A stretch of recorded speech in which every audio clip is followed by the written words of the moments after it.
Central রেলওয়ের group সির পরীক্ষা, সেই পরীক্ষায় গড়মিল এবং সেই কারণে এরপরে রেলওয়ের সমস্ত পরীক্ষা নেবে রেলওয়ে রিক্রুটমেন্ট বোর্ডের তত্ত্বাবধানে হবে। আর এই ঘটনার জেরে রেলের সমস্ত শাখার গ্রুপ সি পরীক্ষা বাতিলের সিদ্ধান্ত নেওয়া হয়েছে। সিদ্ধান্ত নিয়েছে রেল মন্ত্রক। মঙ্গলবার রেলের পরীক্ষায় দুর্নীতির মামলায় ২৬ জনকে সিবিআই গ্রেফতার করে। এরপরে পরীক্ষা বাতিলের সিদ্ধান্ত নেয় রেল।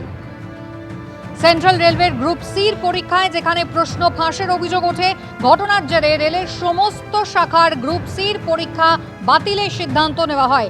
পরীক্ষা হবে শুধুমাত্র রেলওয়ে রিক্রুটমেন্ট বোর্ডের তত্ত্বাবধানে, সিদ্ধান্ত রেল মন্ত্রকের। অরিত্রিক ভট্টাচার্য রয়েছেন আমাদের সঙ্গে। অরিত্রিক, বিস্তারিত জানতে চাইব। হ্যাঁ দেখো, বিষয়টির সূত্রপাত কয়েকদিন আগে হয়েছিল, যেটা দেখা যাচ্ছিল যে রেলের গ্রুপ সির পরীক্ষা, বিশেষ করে সেন্ট্রাল রেল এবং মধ্য রেলের গ্রুপ সির পরীক্ষাতে দুর্নীতির অভিযোগ উঠেছিল এবং সেখানে প্রশ্ন ফাঁসের অভিযোগ উঠেছিল। এবং গত মঙ্গলবার এই ঘটনার তদন্তে নেমেছিল সিবিআই। ৮ জায়গা থেকে তারা তল্লাশি চালায়, ২৬ জনকে গ্রেপ্তার করা হয়। তারা প্রত্যেকেই রেলের কর্মী এবং তার সঙ্গে ১ কোটিরও বেশি টাকা উদ্ধার যেমন করা হয় নগদ, তার সঙ্গে দেখা যায় যে প্রশ্নপত্রগুলো উদ্ধার করা হয়েছে। হাতে লেখা অথবা জেরক্স করা প্রশ্নপত্র সবগুলোই কিন্তু অরিজিনাল প্রশ্নপত্রের সঙ্গে মিলে যাচ্ছে।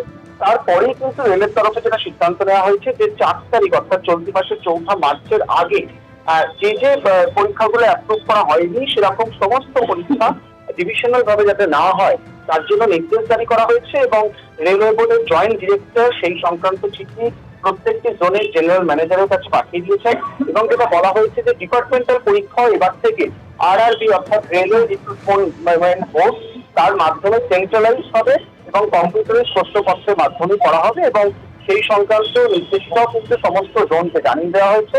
এবং আপাতত তদন্ত চলবে, তবে খুব স্বাভাবিকভাবে যে রেলের পরীক্ষাতে দুর্নীতির অভিযোগ সেটাকে কিন্তু যথেষ্ট গুরুত্ব দিয়ে রেল মঞ্চ দেখছে, এমনটাই কিন্তু তারা আনুষ্ঠানিকভাবে জানিয়েছে। অরিত্রিক, ধন্যবাদ। বাঁকুড়ায় শুশুনিয়া পাহাড়ে ফের আগুন লাগার ঘটনা, আর সেই আগুনে বন্যপ্রাণ ক্ষতির আশঙ্কা রয়েছে। এর আগে 2022-2024-এও আগুন লাগে, এবারও ফের শুশুনিয়া পাহাড়ে আগুন লেগেছে। কথা বলবো পূর্ণেন্দু সিংহ, আমাদের প্রতিনিধি রয়েছেন আমাদের সঙ্গে। পূর্ণেন্দু, ঠিক কোন অংশে আগুন লেগেছে, এখনো পর্যন্ত কি ব্যবস্থা নেওয়া হয়েছে? তোমাকে বলে রাখি যে শুশুনিয়া পাহাড়ে যে সকাল থেকে এলাকাবাসী দেখতে পায় যে আগুনের টিকা, এরপর তারা তৎকালীন বন দপ্তরকে খবর দেয়। কিন্তু তোমার বলে রাখি যে শুশুনিয়া পাহাড়ে ভয়াবহ আগুন লেগেছে। এই আগুন 2022 সালেও যেরকম লেগেছিল, প্রায় 3 দিন সময় লেগেছিল যে শুশুনিয়া পাহাড়ে আগুন নিয়ন্ত্রণ আনতে।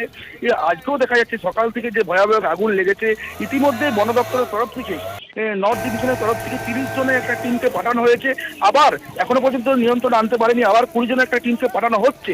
এবং বন দপ্তর সূত্রে জানতে পারা যাচ্ছে পরবর্তীকালে এদিকে উন্নত পরিমাণে হাওয়া মেশিন যেমন চালু করেছে, আগুনকে নিয়ন্ত্রণে আনার জন্য চেষ্টা করছে।